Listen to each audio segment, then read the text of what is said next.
Hi, everyone. Away we go. This is episode 1539.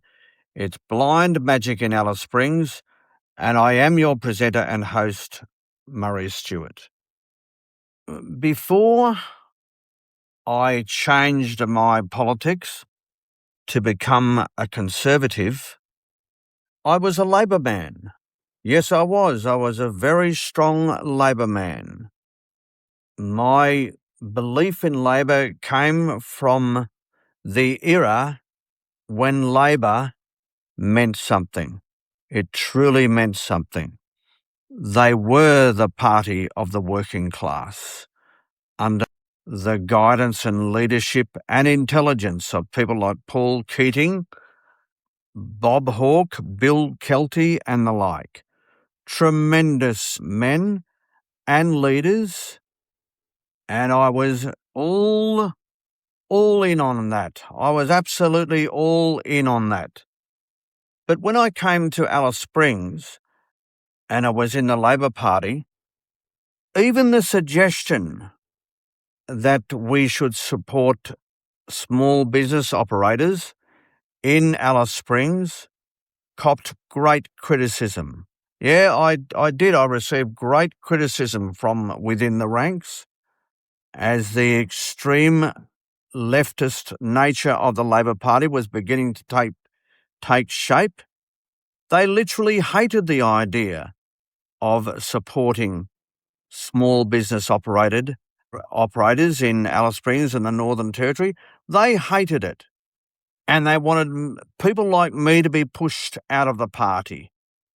How dare I be a Labor person and a small business operator? I tried to explain to them that small business operators are members of the working class. They are. They work extremely long hours for very little pay. They dedicate themselves to their business and employing a small group of people. And as I said, they work very, very long hours and their sacrifices are great. Quintessential Labor people. But no, Labor didn't want to have a bar of it. They did not. And slowly but surely, the Labor Party have become victims of the left. Yeah, this left-wing elitist group who have pulled them to the extreme left, and in doing so, the Labor Party now represent a very, very small group of left-wing elitist people, mainly in the big cities, in certain suburbs. They're very wealthy, very well-to-do, and to be honest with you, they could not give a stuff about the working class, the people that the Labor Party used to represent. And reflectant of this is in what Dave Hughes has been saying, a very, very funny man, and he said he's been a lifelong Labor supporter, but seeing the drift of the Labor Party to the extreme hard left he's just had enough. He's absolutely had a gutful, like the rest of us, and that's why now he's turned his attentions to taking on this horrible, horrible leftist government that is tearing us all apart, destroying Australia's values and culture. And he is right on the front foot. I've always found Dave Hughes extremely funny. He's a very, very funny man. But now I have a different reason to support Dave Hughes. It's all in the name of winning back our nation.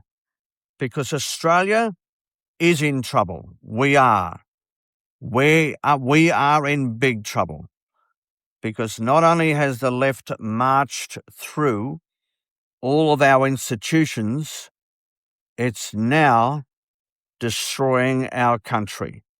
And we cannot allow that to happen. We simply cannot.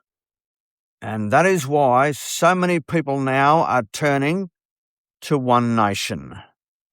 Are they the absolute answer? I'm not so sure. Is Pauline Hanson prime ministerial material? Once again, I'm not so sure. But I'll tell you what I am sure of. We cannot continue doing nothing while Albanese wrecks our country. We only have to look at other countries throughout the world to understand what the extreme left is doing. Look at Britain. They are so close to a civil war now in Britain because of the unrest that has been brought about through allowing extreme elements to pour into their country in their hundreds of thousands. And the results are there for all of us to see. And that's exactly what's happening in Australia. We're hardly recognisable as Australia anymore. If you go into our cities, it's incredible. You would, in Sydney, for example, in the southwestern suburbs, you'd almost think that we were in Afghanistan or, some other Muslim country. What are we doing to our country, and why? Why is this happening? I think the why part is, as I said, the fact that the ruling party has been taken over by the extreme left, and so the results are there for everyone to see. The mass migration of people into our country has led to a social change, a cultural change, and our cities are becoming more and more violent. Our education is becoming less effective at teaching children how to do the basics, reading, writing, and being prepared for the workforce. Now the classrooms are full of left-wing activists. How do we pull this around? Well, I think One Nation is obviously putting a pin in the balloon at the moment of the left-wing Labor Party. No doubt about it. So I guess in the short term, we need to get in behind Pauline. But I think there will come a time where we need to hold Pauline to account as well and steer her in a good direction. Now, that doesn't mean that we want to blunt her approach. We can't and shouldn't force her to go down the PC road, no. But we at least need to guide her and to help her to become a good and just a little more polished, I suppose, in her delivery, and develop policies that are a little more refined and educated, but strong enough to deal with the insanity that the left have thrust upon us. I'll do my bit if you can do your bit. Whenever Pauline comes to a town near you, don't be afraid to turn up and give her your advice based on your experience. I'm going to do that in relation to the NDIS and the huge budget blowout with that. I'm going to suggest measures that would save money whilst not destroying the reason for the scheme. The reason why the NDIS is such an important scheme and hopefully will remain so for many years to come. And I just think that Pauline needs some words of advice from people who know. I note that Holly Hughes has joined the One Nation Party, and she's a very smart cookie, and she is the mother of a person with a disability. Therefore, she has lived-in experience. I think she could be one of the people needed in order that the response of One Nation in terms of getting the budget under control whilst preserving this magnificent scheme will be balanced. Because I can tell you that Pauline is not a bad person. She's a great person. She has a good heart.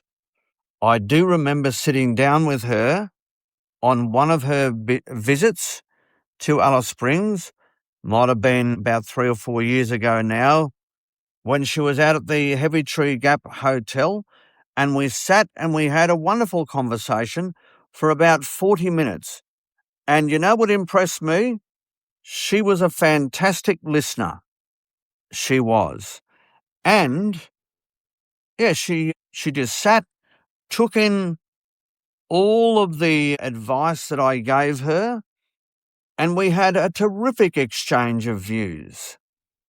So I know firsthand that Pauline is capable of learning. So as I say, if you can grab her attention when she is at a spot near you, I'll guarantee you now that she does listen. And if she's listening, she's learning. And if she's learning, then eventually One Nation will do, particularly if they can get into a position of ultimate power.